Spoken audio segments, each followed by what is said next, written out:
Bilang bahagi pa rin ng kampanya kontra korupsyon at pagpapanatili ng transparency at accountability, pinatatapos na ni DPWH Secretary Vince Dizon ang mga proyekto ng ahensya alinsunod sa procurement process kasabay ng pagpapatupad niya ng balasahan sa mga kawani ng regional executives at departamento. Nagbabalik si Criza Lopez para sa balita.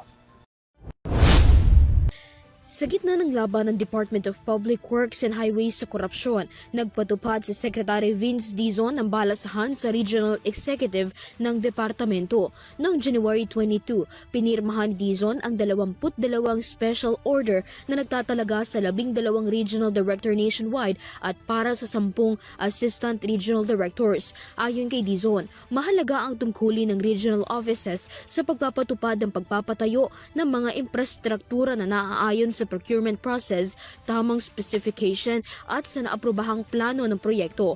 Dahil dito, inutusan ni Dizon ang lahat ng regional director at assistant regional director na magsagawa ng inventory, tapusin at pirmahan na ang lahat ng proyektong naantala at iba pang administrative works. Pahayag ni Dizon, ang transparency ay hindi lamang nakasentro sa pagpapatupad ng proyekto, kundi dapat din itong magsilbing gabay sa pagpili ng mga empleyadong namumuno sa paggawa nito. Para sa Euro TV News, Criza Lopez, sumasaludo sa bawat Pilipino.